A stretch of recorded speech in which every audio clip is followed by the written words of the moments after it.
ક્યાં છે? वो तो दिल्ली गए। अच्छा अच्छा।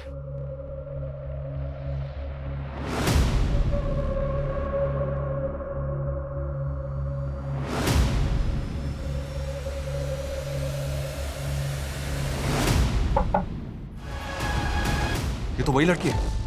और इसके साथ ये दो औरतें कौन है? सर ये मेहंदी है, ये उसकी बेटी है और ये उसकी माँ है। हमारी मैडम कुछ फंक्शन वगैरह होता था तो उनको मदद के लिए बुलाती थी। तीनों को? नहीं, सिर्फ मेहंदी को। इन दोनों को तो मैंने पहली बार देखा था। अच्छा, इसके अलावा कुछ अजीब नोटिस किया तुमने? हाँ, एक बात अजीब लगी मुझे। कल जब मैं किचन में गया तब मेहंदी खीर लगा रही थी। आंसू करे छे, खीर तो बनी हुई थी ना, ये क्या डाल रही हो ऊपर से? फ्लेवर है, खीर में अच्छा स्वाद आ जाएगा। देखना सब हाथ चाट चाट के खाएंगे। इसका मतलब है उस खीर में ही जहर था सर, जिसे खाकर आधे लोग मर गए और आधे लोग हॉस्पिटल में हैं। उस औरत ने अपनी बेटी को भी जहर दे दिया और उस लड़की को भी। एक मिनट, इसका मतलब उस परिवार के अलावा वो 18 लोग भी अपनी जान से हाथ धोने वाले हैं? डॉक्टर्स का भी यही कहना है सर।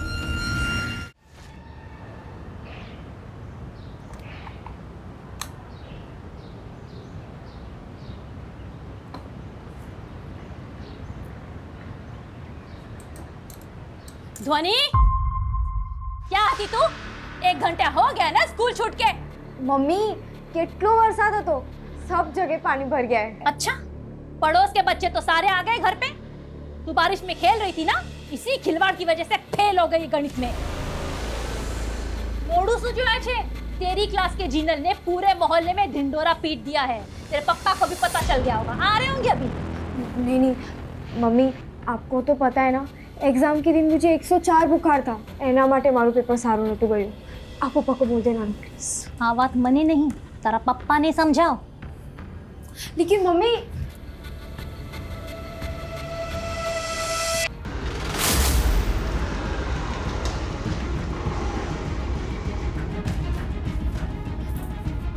ध्वनि, तारा पप्पा आ गया।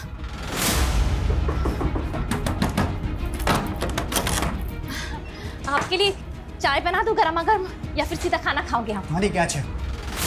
ध्वनि क्या छे? ध्वनि! मम्मी मैं बहुत बुरी हूं ना,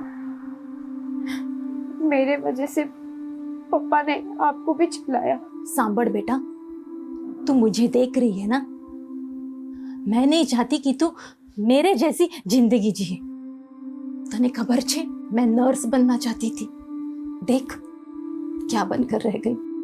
ध्वनि, एक ही तरीका है अपनी जिंदगी को संवारने का। खूब मन लगाकर पढ़ाई कर, कुछ बन जा, अपने पैरों पर खड़ी हो जा और फिर अपनी जिंदगी अपनी तरीके से जी। समझ रही है ना बेटा? आराम से।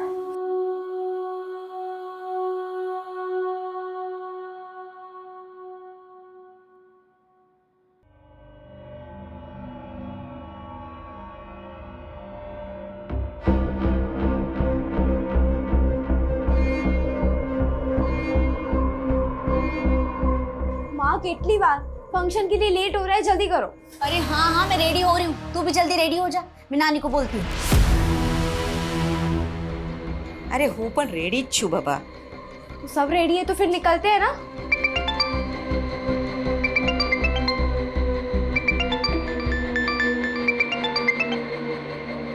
हेलो, तुम लोग फंक्शन के लिए निकले या नहीं? बस निकल रहे हैं।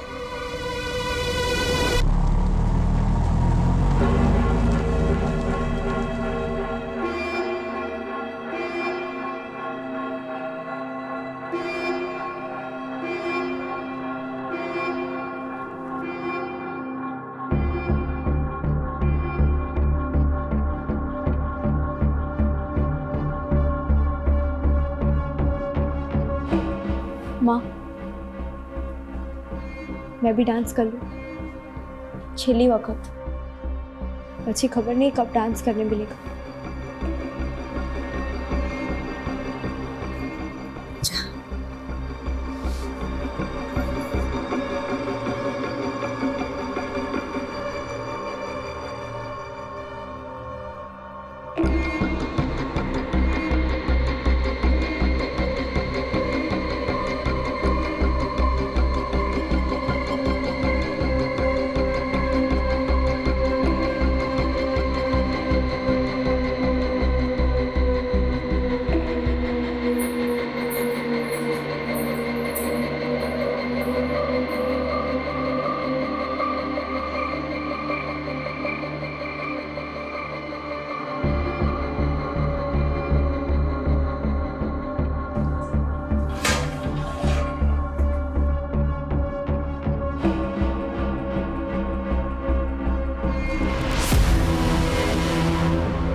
ध्वनि,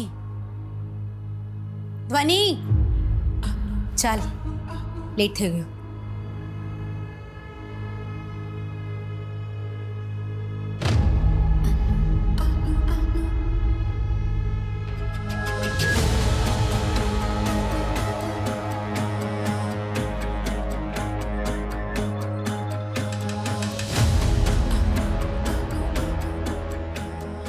अपना ध्यान रखना हो. आप भी ना तने बहुत मिस करीश. प्लीज मेरे को छोड़ के मत जाओ ना. ऐसा मत कर बेटा. तुझे पता है कि इतनी हिम्मत से ये फैसला लिया है. खबर नहीं હું તારા વગર કેવી રીતે રહીશ? हाँ हाँ बराबर છે. તું સારા પ્યાર બેટી पे લૂંટા દે. हाँ तो तारे માટે કાઈ નથી. हाँ, छोड़ दूंगी तेरे को. ठेका नहीं ले रखा है मैंने तेरा. माँ, कैसी माँ? क्या किया है तूने मेरे लिए? अपना रिश्ता ना एक समझौता है, उससे ज्यादा कुछ नहीं. और वो भी ना आज खत्म हो जाएगा. इसके बाद तुम मरे जिए मेरे को कोई फर्क नहीं पड़ता. और आज પછી તમારો રસ્તો અલગ, મારો રસ્તો અલગ. બસ હવે आज સાંભળવાનું બાકી હતું. अब क्या बचा है जीने में? उसे तो मरना ही अच्छा है. धनी बेटा, હું ભગવાનને તારા માટે પ્રાર્થના કરીશ. सब ठीक हो जाएगा. आज के बाद हम कभी नहीं मिलेंगे. आओ जो.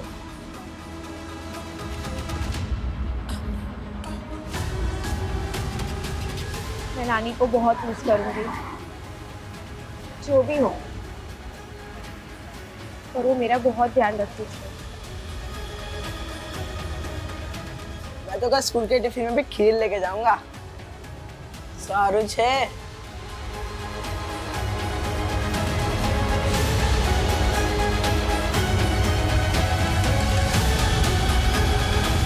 आ जाओ. तारा माटे वो फंक्शन में से ना थोड़ी सी बचा ली. तुझे पसंद है ना? खा लेना. अच्छा सुन, टाइम हो गया, मैं निकलती हूँ. मम्मी, आटलो બધો પ્રેમ કરે છે, मुझे छोड़ के क्यों जा रही हो? फैसला बदला भी तो जा सकता है. नहीं, वो लेट થઈ ગઈ છે. तो अपना ध्यान रखना, मैं निकलती हूँ.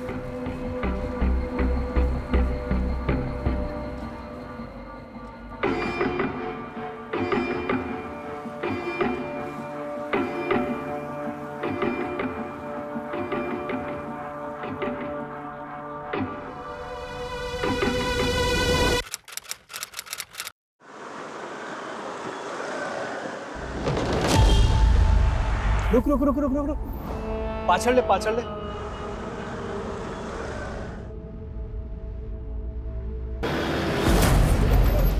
बाईपास पर एक लड़की की बॉडी मिली है सर. काफी बुरी हालत में है. लड़की के साथ रेप भी हुआ है. उसके बाद किसी भारी चीज से उसके सर पे वार किया गया है और शायद मरने के लिए बाईपास पर फेंक दिया गया है. सर, डॉक्टर का कहना है कि लड़की की बॉडी में जहर भी है. मेटलिक पॉइजन है, खाने के साथ दिया जाता है. अगर कम मात्रा में दिया जाए तो स्लो पॉइजन की तरह काम करता है, लेकिन इस केस में मात्रा बहुत ज़्यादा है. लड़की के पास समय बहुत कम है सर. कुछ पता चला कौन है ये लड़की? सर, ये लड़की का पर्स. बस यही मिला है? कार्ड, कैश कुछ नहीं? नहीं सर. रेपिस्ट ने इतनी दरिंदगी दिखाई और मरने के लिए जहर दिया. आज तक किसी भी केस में मैंने इसे देखा नहीं है. या हो सकता है जहर देना भी प्लानिंग का हिस्सा हो. देखने से तो ये रोड रेज का केस भी लग रहा है. But what ever it is, ये कोई नॉर्मल रेप केस तो नहीं है.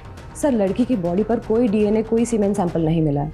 और सर, बाईपास पर इतनी गाड़ियां चलती है, कैसे पता लगाएंगे कि उस लड़की के साथ इतनी हैवानियत किसने की है? एक काम करो, क्राइम सीन पे चलने की तैयारी करो. Yes sir.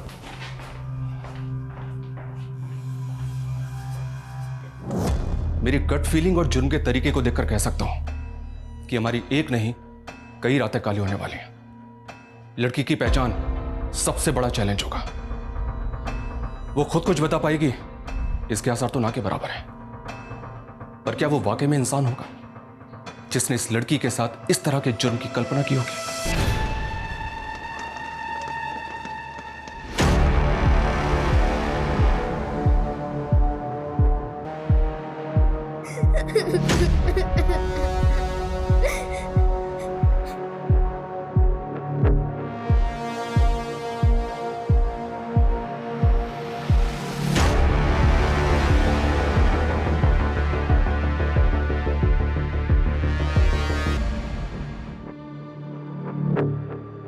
બેટા ક્યાં નામ હે તમારા?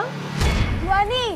ધ્વનિ નામ છે મારું અને હું મારા મમ્મીની ફેવરેટ છું અને હું એમને બહુ પ્રેમ કરું છું. अरे बस कर हवे, सबको पता चल गया.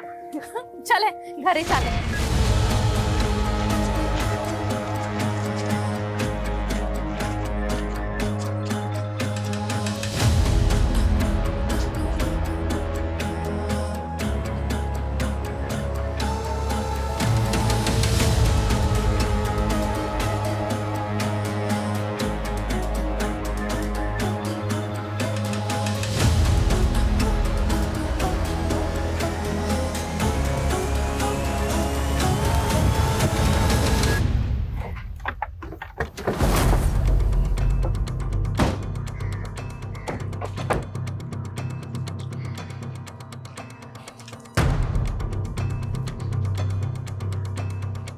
वो लड़की यहां तक पहुंची कैसे?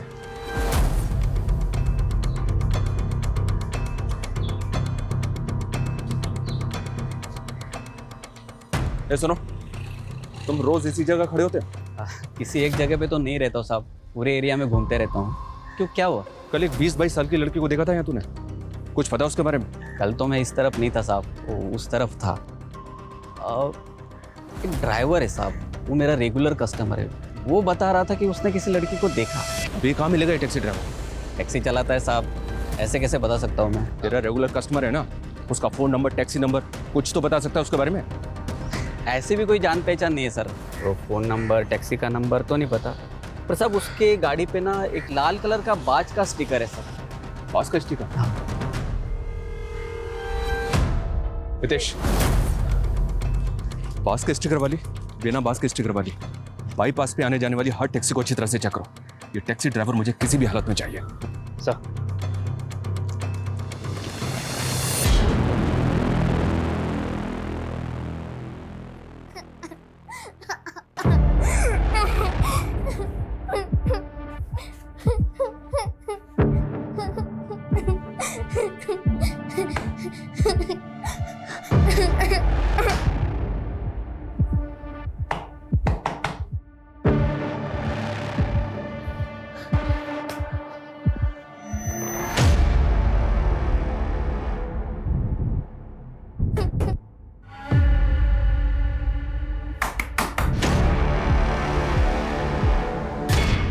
मैं हमेशा तेरे साथ रहूंगी. याद तो बहुत आएगी मुझे तेरी. मम्मी, मैं आपके बिना नहीं रह सकती हूँ. जिंदगी की यही रीत है बेटा. लग्न પછી છોકરીને સાસરીએ જાવું જ પડે. इस फुटेज में तो ये लड़की बिल्कुल ठीक लग रही है और इसके तकरीबन 2 घंटे के बाद ये बाईपास में मिली. इसका मतलब जो कुछ भी हुआ है इन्हीं 2 घंटों के बीच में हुआ है. हितेश, एक काम करो, ये टैक्सी ड्राइवर जहां भी मिले उठाओ इसे. साहब मुझे क्यों बुलाया? मैंने क्या किया है? उस दिन बाईपास रोड पे इसी लड़की को लेके गया था ना तू? हाँ साहब, आ तो मारो काम छे.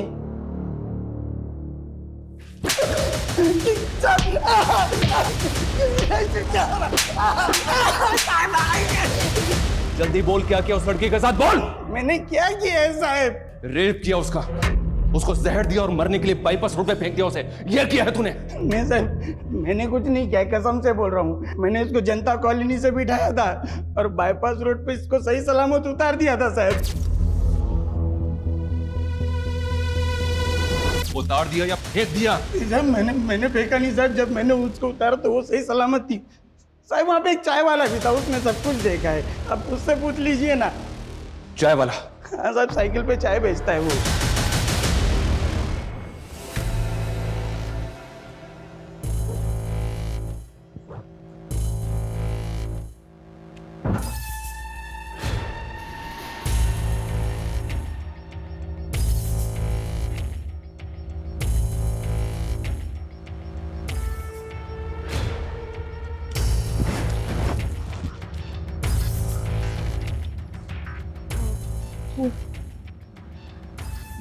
મારી તબિયત ઠીક નથી, मुझे बुखार है तो इसलिए प्लीज.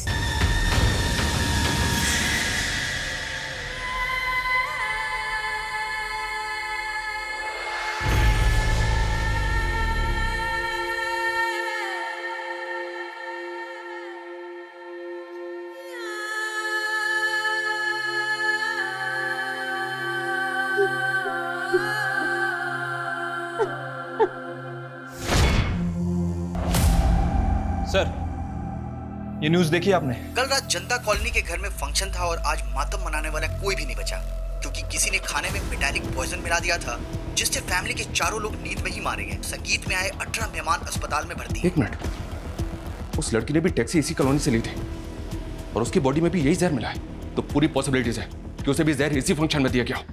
हितेश, मूव।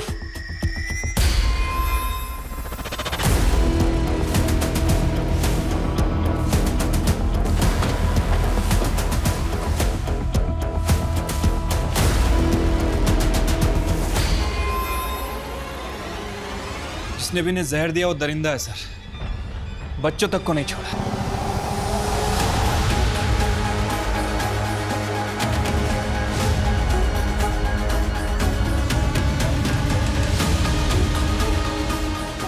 छह घंटे के अंदर अंदर ये मामला एक लड़की के रेप केस उसे जहर देने से बढ़कर मास मर्डर तक पहुंच गया।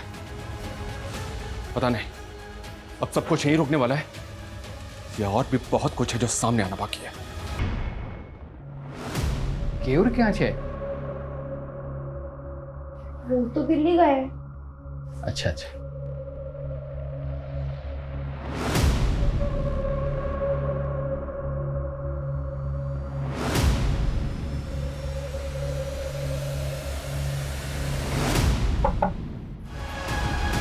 ये तो वही लड़की है और इसके साथ ये दो औरतें कौन है? सर ये मेहंदी है, ये उसकी बेटी है और ये उसकी माँ है। हमारी मैडम कुछ फंक्शन वगैरह होता था तो उनको मदद के लिए बुलाती थी। तीनों को? नहीं, सिर्फ मेहंदी को। इन दोनों को तो मैंने पहली बार देखा था। अच्छा, इसके अलावा कुछ अजीब नोटिस किया तुमने? हाँ, एक बात अजीब लगी मुझे। कल जब मैं किचन में गया तब मेहंदी खीर लगा रही थी। आंसू करे छे, खीर तो बनी हुई थी ना, ये क्या डाल रही हो ऊपर से? फ्लेवर है, खीर में अच्छा स्वाद आ जाएगा, देखना सब हाथ चाट चाट के खाएंगे। इसका मतलब है उस खीर में ही जहर था सर, जिसे खाकर आधे लोग मर गए और आधे लोग हॉस्पिटल में। उस औरत ने अपनी बेटी को भी जहर दे दिया और उस लड़की को भी। एक मिनट, इसका मतलब उस परिवार के अलावा वो 18 लोग भी अपनी जान से हाथ धोने वाले हैं। डॉक्टर्स का भी यही कहना है सर।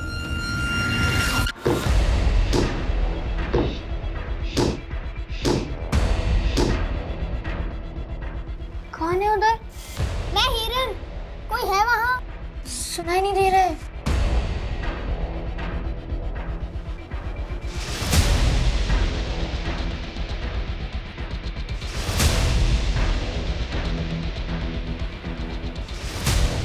एक मिनट, तुम्हारे पास पेपर का ग्लास है?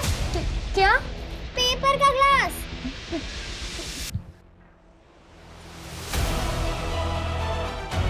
हाँ है।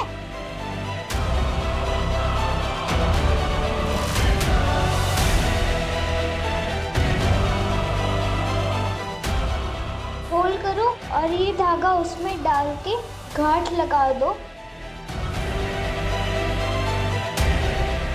हेलो, मेरा नाम मेहंदी है, तुम्हारा क्या नाम है? हिरन।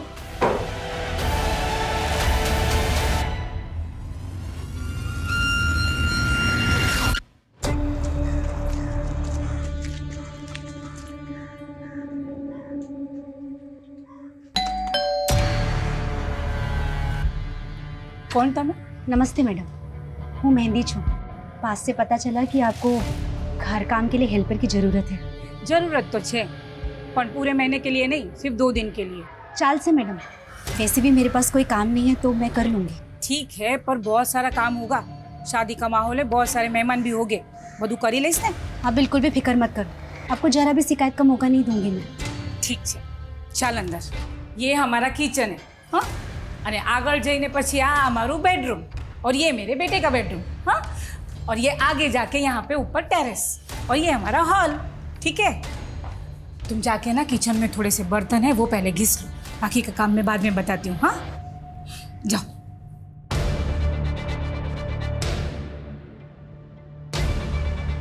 डार्लिंग, आजू बाजू જોઈ તો લો। હા કઈ વાંધો નહીં, 1 કલાકમાં આવજો। હા, બાય। या sure I will do don't worry bye mummy. अरे तू क्या जाए छे? फोन रख पहले तू। एक काम था मम्मी छोटा सा। फोन रख। अच्छा एक minute can I call you later? Okay okay thank you bye. हाँ तुझे पता है ना 2 दिन में तेरी शादी है, अब तू बाहर नहीं जा सकता। कितने तामझाम है और उसके लिए एनर्जी जरूरी है। और एनर्जी रखने के लिए क्या चाहिए? क्या? खाना। और खाना तुम्हें खाना है ना? तो चलो तुझे ने बेस हूँ नाश्ता ले आओ। मैडम आप बैठो, मैं खाना लगा देती हूँ। ना मेरे बेटे को तुम्हें ही खाना खिलाती हूँ, है ना बेटा? हाँ मम्मी। जा तू बैठ, में खाना लेके आती हूँ। चल तुम बाकी का काम देख लो। हाँ जा बैठ। हाँ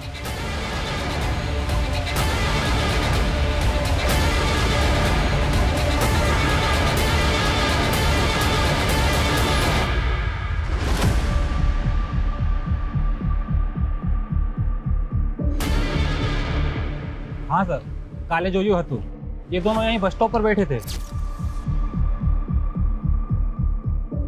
ये यहाँ से कहाँ गई कुछ पता है? सर ये तो नहीं पता, क्योंकि मेरी बस आई जब तक दोनों यहीं थे, उसके बाद मैं निकल गया। ये नानी भी थी इनके साथ? सर इनको तो नहीं देखा, बस वो दोनों ही थी।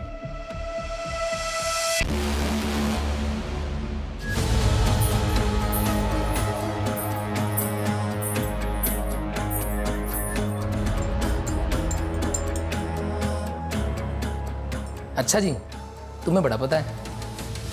आंटी पानी की बोतल आपो ने शू तेना खबर नहीं कि मेरी माँ मुझ पर जान छिड़कती है। आज भी ऐसे करती है जैसे मैं एक छोटा बच्चा हूँ।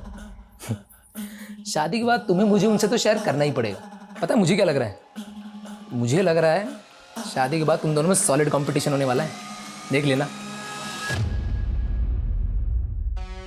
वो दूध किसके लिए? आपकी मम्मी के लिए, वही देने जा रही थी। अच्छा लाओ मैंने आपको मिल जाता हूँ।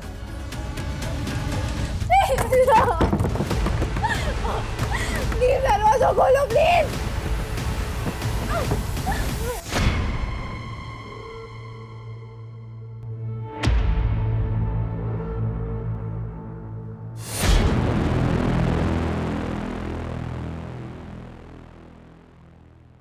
वो लड़की मर गई, उसकी डेथ हो गई और उसका नाम तक हमें पता नहीं है।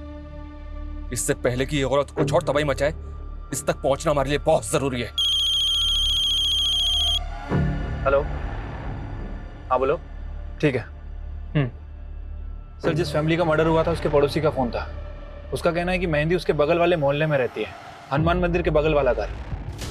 हनुमान मंदिर? हनुमान मंदिर चलो तुरंत।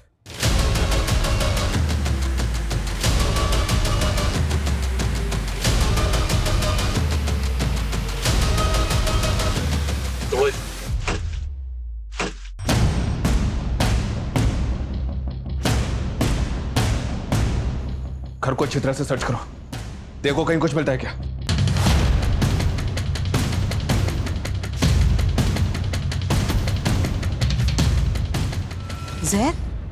जहरा पी थी तू? पर उन लोग में तो बहुत प्यार था, एक दूसरे का बहुत ख्याल रखती थी वो। ये मेहंदी और उसकी माँ कहाँ जा सकते हैं, कुछ बता सकती हैं? उनका कोई रिश्तेदार वगैरह? रिश्तेदार तो नहीं खबर, पर हाँ उनके घर पे बहुत लोगों का आना जाना रहता था, ज्यादातर लड़की आती थी। Thank you. आ छोकरी कौन छे? हमारा दूर बेननी छोकरी छे, कुछ दिनों के लिए आई है। अच्छा सर ये कुछ आईडीज मिले। नानी माँ बेटी तीनों के डॉक्यूमेंट पे तीनों का एक ही नाम, मेहंदी चा। ये कैसे हो सकता है? ये क्या माजरा है? सर अंदर से पर्स मिला है, इसमें कुछ डॉक्यूमेंट्स थे, एक फोटो भी है। ऐसा लग रहा है शायद छुपा के रखे गए थे। इस पे रांची का एड्रेस है और ये 20 साल पुराना डॉक्यूमेंट है। सर एक मिनट। सर इस फोटो के पीछे जो बिल्डिंग है शायद भरूच के विजयनगर की है। तो हो सकता है ये वही हो। फौरन एक टीम भरूच भेजो। जानता हूं ये भूसे के ढेर में सुई ढूंढने के बराबर है, पर क्या करें, कोई चारा नहीं हमारे पास।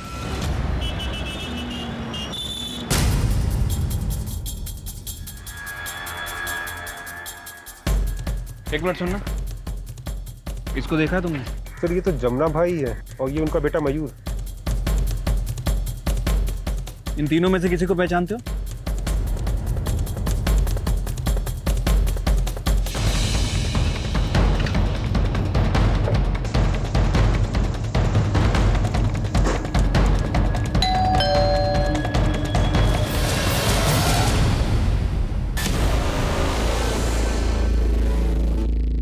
तुम डर मत, मुझे कुछ नहीं हुआ है, बस थोड़ी चोट लग गई है। मैंने सब सुना, कोई तुझे मार रहा था और तू रो रही थी। सच बता, क्या हुआ?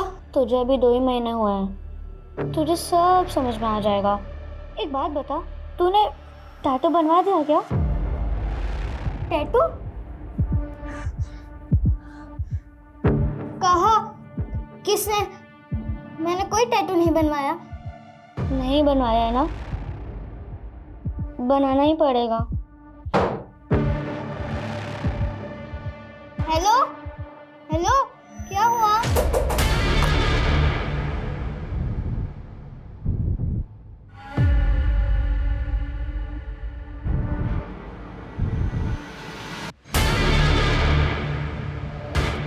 सब चुरा लिया, सारा महंगा कीमती सामान सब उड़ा लिया। बेदिवस बची मारा लगन छे। पता नहीं कहां से घूमती फिरती आई थी। मम्मी ने तो हेल्प करने के लिए रखा था उसे, शादी का काम संभालने के लिए। हमने शू खबर की वो चोर निकलेगी। जमुना दास जी, अजीब बात है, आप अपनी पहली पत्नी को नहीं पहचान पाए?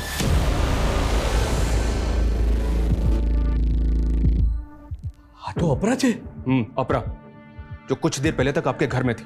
सर, मैं इन्हीं तरफ जोयू पर न थी, और मैं उसकी तरफ क्यों देखता?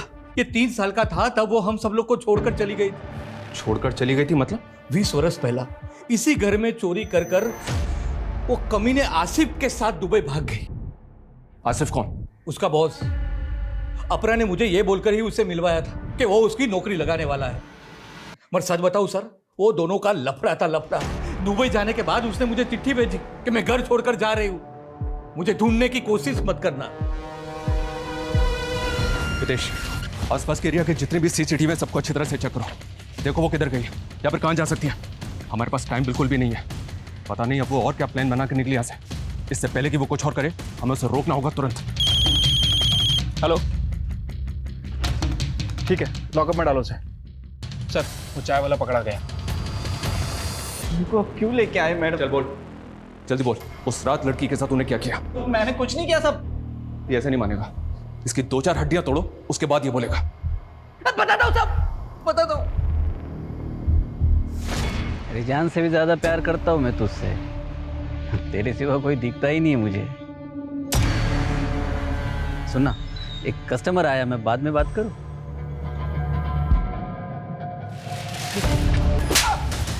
तू इंसान तो क्या जानवर कहलाने लायक भी नहीं है।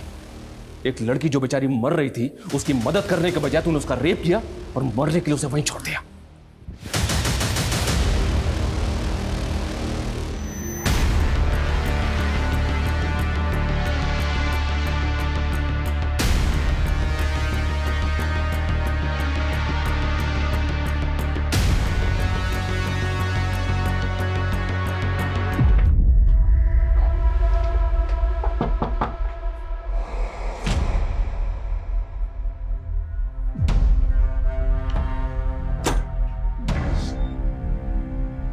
ये ध्वनि का घर है? अब वो यहाँ नहीं रहती। कहाँ रहती है बता सकते हैं? पता नहीं। तब तो आपको ये भी नहीं पता होगा कि कुछ देर पहले उसकी मौत हो गई है।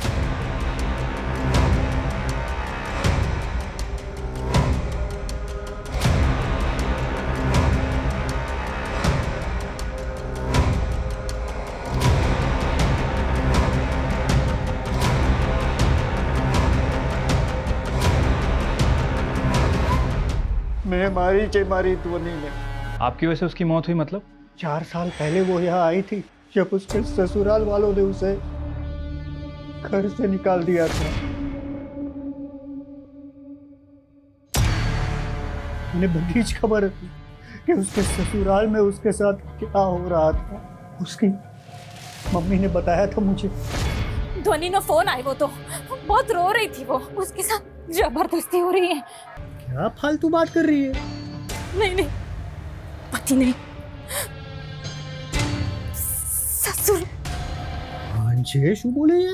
दोबारा ऐसी फालतू बात की ना तो मुझसे बुरा कोई नहीं होगा, समझे? जा, काम करने दे। मेरे ही डर से मेरी बेटी अपने ही घर में नहीं आ पाई। तो उसके बाद वो कहाँ गई आपको नहीं पता? मैंने पता भी नहीं किया। समाज के डर से। उसकी माँ भी उसको याद कर करके रो रो के चली गई। मैंने तो लागे इसकी मौत का जिम्मेदार भी मैं ही हूँ। आपको पता है कि वो इतने टाइम कहाँ थी? देखिए 4 साल पहले वो कहाँ थी वो तो हमें नहीं पता, लेकिन कुछ दिनों पहले वो भरूच में किसी अपरा की बेटी बनकर रह रही थी। भरूच? अपरा? जब उसके अपनों ने ही उसे नहीं अपनाया तो दूसरों को अपना बनाकर जीने लगी। 4 साल पहले धोनी जब गायब हुई वो 17 साल की थी सर। तो मतलब जब उसकी मौत हुई वो 21 साल की थी। ओके।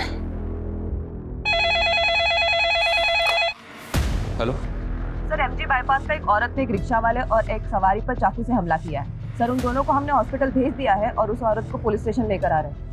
सर, मुझे लगता है ये वही औरत है जिसे हम ढूंढ रहे थे।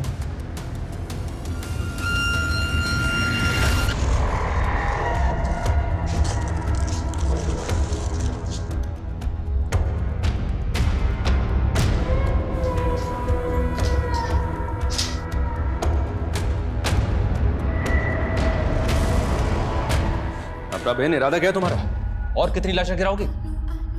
अपने घर में तुम इसलिए गई थी ना, किसे मारना चाहती हो बोलो? अपने पति की दूसरी बाइडी को। वो दूध किसके लिए? आपकी मम्मी के लिए, वही देने जा रही थी। लाओ, मैंने आपको मिल ही जाता हूँ।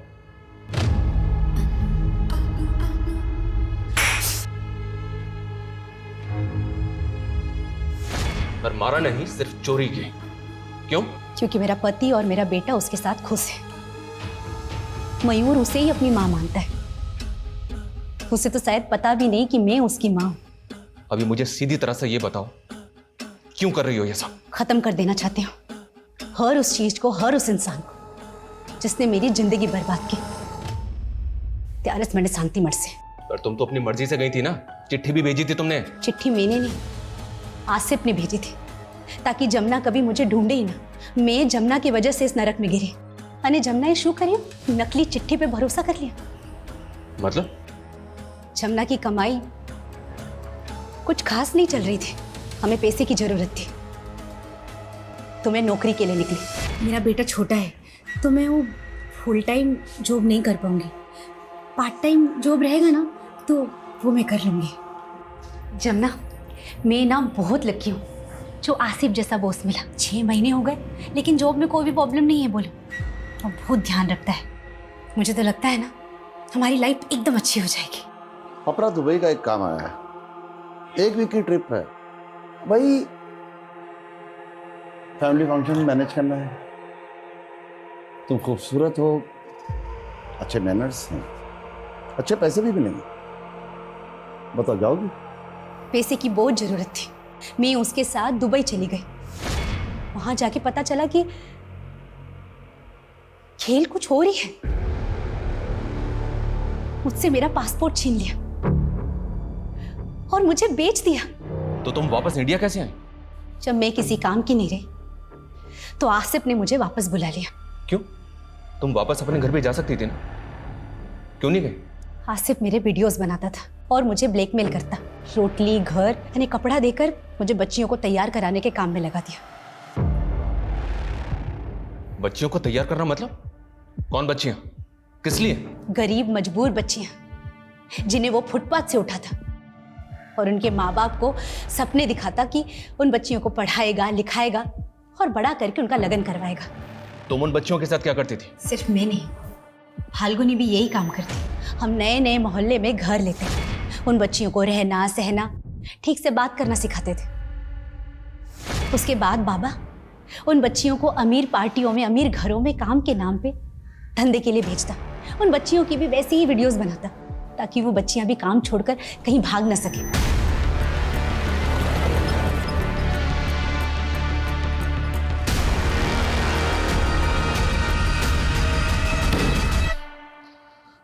लोगों से अपनी बच्चियां दे क्यों देते? ऐसा क्या करता है वो? मजबूर गरीब बच्चियों का फायदा उठाता, उनका मसीहा बनकर जाता। वो मासूम बच्चियां उसे बाबा कहकर बुलाती। हमारो QR कोड छे।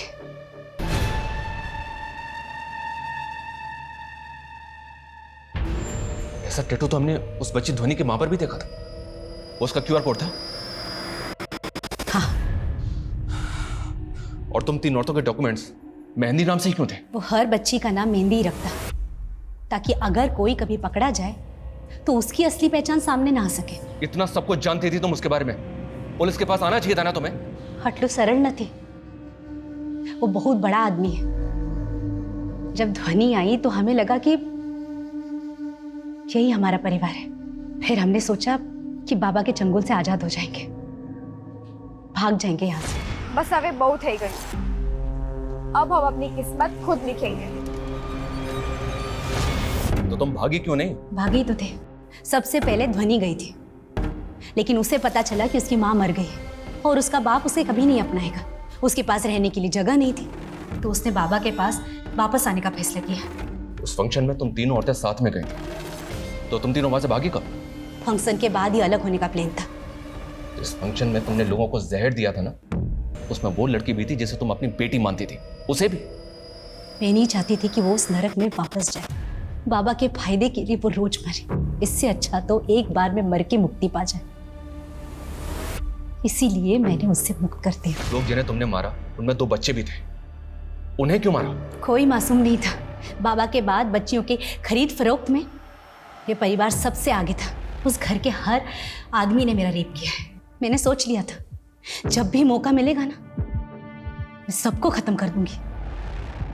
तुम्हें पता है, उस परिवार के अलावा भी तुमने 18 लोगों की जान ली। ज्यादा भी होते ना तो फर्क नहीं पड़ता। कभी किसी ने मेरा दुख सुना, और गेहूं के साथ ना घुन भी पिसता है, वही हुआ।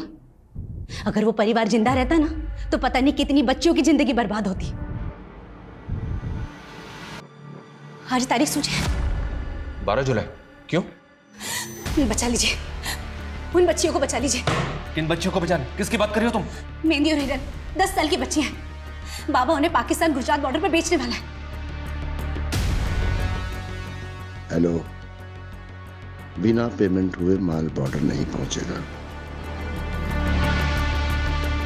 उसका नंबर है तुम्हारे पास? हाँ।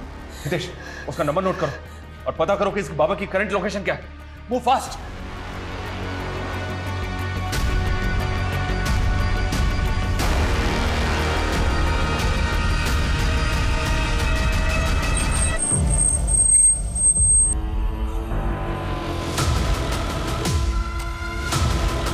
सर, ये बाबा आसिफ अंसारी, ये ऑनलाइन न्यूज पोर्टल चलाता है सर। व्हाट? ये बाबा एक जर्नलिस्ट है? हाँ सर, और काफी बड़े बड़े लोगों में इसकी पहचान भी है, गुजरात पाकिस्तान बॉर्डर पर भी। मतलब बॉर्डर पे बच्चों की तस्करी हो रही होगी। हितेश, लोकल पुलिस को इन्फॉर्म करो तुरंत।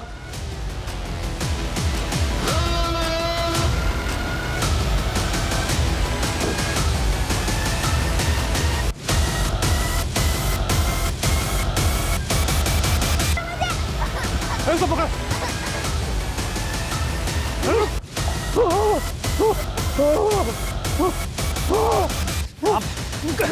कहाँ भाग रहा है? बच्चों को लेके जाएगा? चल चल। इन्हें चाइल्ड वेलफेयर वालों को फोन करो और इन दोनों बच्चियों को इनके माँ बाप तक पहुंचाने का इंतजाम करो। इस केस में एक के बाद एक कई लेयर्स खुलती चली गई और एक बड़ा रैकेट पकड़ा गया जो गरीब मासूम बच्चियों को, लड़कियों को इस पेशे में धकेलता था। यह केस इस ओर भी इशारा करता है कि एक इंसान, एक नागरिक के रूप में हमें बेहद सतर्क रहना होगा, क्योंकि अच्छी जिंदगी का सपना दिखाकर कईयों की जिंदगी उजाड़ देने का प्लान बनाए कई आसिफ हमारे इर्द गिर्द ही घूम रहे हैं। याद रखिए, इस मतलबी दुनिया में बिना स्वार्थ के कोई किसी का भला नहीं करता। There are no free lunches.